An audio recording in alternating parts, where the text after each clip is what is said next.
Praise the lord. ક્રિસ્તમાં ભાઈ તથા બહેનો, જૂન 21મી તારીખ દિવ્ય ધ્યાન સંદેશમાં તમારું સ્વાગત છે. શાસ્ત્રપાઠ સાંભળીએ. માથ્યુનો ગ્રંથ 6 અધ્યાય 19થી 23મી કલમ સુધી.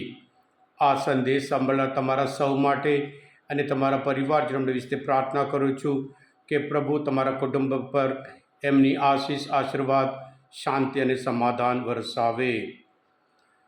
ખ્રિસ્તમાં ભાઈ બહેનો, આજના શુભ સંદેશમાં પ્રભુ કહે છે, પૃથ્વી ઉપર તમારી સંપત્તિનો સંગ્રહ કરશો નહીં, પણ તમારી સંપત્તિ સ્વર્ગમાં સંગ્રહી રાખજો.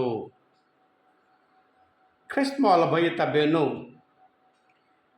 આપણે જે કંઈ કરતા હોય, આમ તો ગૃહ પ્રવચનમાં એક કાર્ય પછી પ્રભુ કહે છે કે બદલો જે મળવાનું છે એ બાબતમાં વાત કરે છે.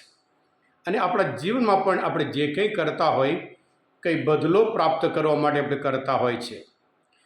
ધારો કે તમે જે જોબ કરતા હોય, ધારો કે તમે કંઈ બિઝનેસ કરતા હોય, કેટલી બધી મહેનત કરીએ છીએ, રાત દિવસ મહેનત કરીએ છીએ એટલા માટે કે જેથી કરી આપણે વધુ અને વધુ સંપત્તિ પ્રાપ્ત કરી શકીએ છીએ, જેથી કરી આપણે વધારે ધન દોલત આપણે ભેગા કરી શકીએ.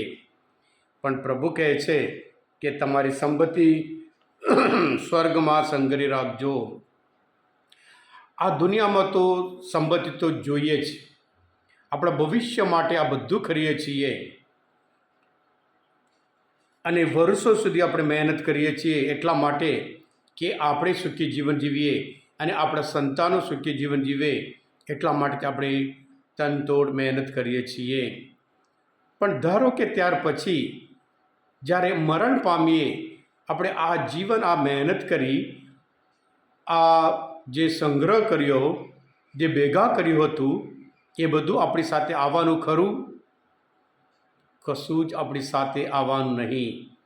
એટલે પ્રભુ ઈસુના જે આદેશ છે, તમારી સંપત્તિ સ્વર્ગમાં સંગ્રહી રાખજો, જે શાશ્વત છે એના માટે આપણે મહેનત કરવાનું છે.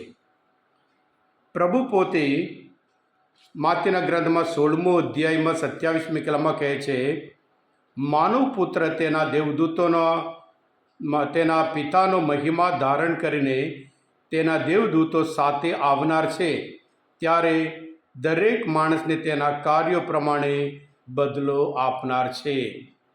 હા કિસ્માલ ભાઈ બહેનો, આપણું ખ્રિસ્તી જીવન, આ જે બદલો મેળવવા માટે આપણે શું કર્યું છે?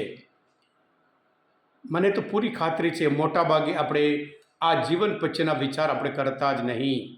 જે આ ટૂંકું જીવન છે એના માટે જ આપણે મહેનત કરીએ છીએ, સંપત્તિ ભેગું કરીએ છીએ અને જે પૈસા હોય, સગવડ હોય એ બધું ભેગું કરવું છે આ જીવન માટે.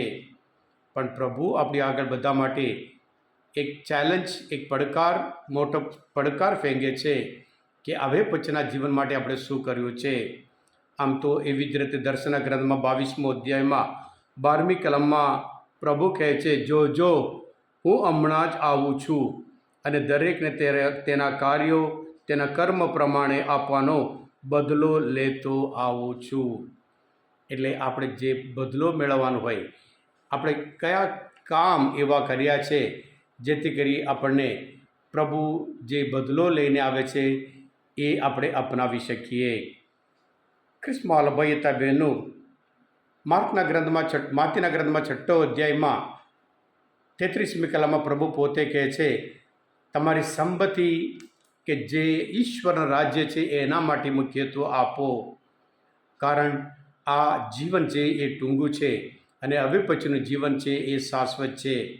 એટલે જ્યારે જે પૈસાદાર યુવાનને પ્રભુ વિશે કહ્યું હતું, હજુ તારામાં એક વસ્તુ ખૂટે છે, તારી પાસે જે કંઈ છે કે તે વેચીને ગરીબોને આપી દે, તને સ્વર્ગમાં ભર્યા ભંડારો મળશે.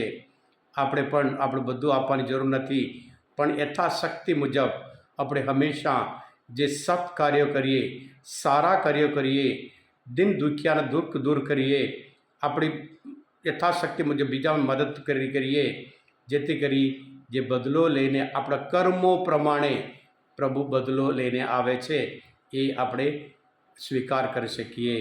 હા કૃષ્ણવાલા ભાઈ બહેનો, આ મનન ચિંતન શાસ્ત્રપાઠ સમજવા માટે અને સાથે સાથે પ્રભુ ઈશ્વરની સાથે ઓળખવા માટે મદદરૂપ થયા હોય, તમે પોતે દિવ્ય આધારે સંદેશ સબસ્ક્રાઈબ કરજો અને બીજા માટે પણ ફોરવર્ડ કરજો, જેથી કરી તેઓ પણ જે શાશ્વત જીવન છે એના માટે યોગ્ય કર્મો કરે, કાર્યો કરે અને એ પ્રમાણે બદલો મેળવે.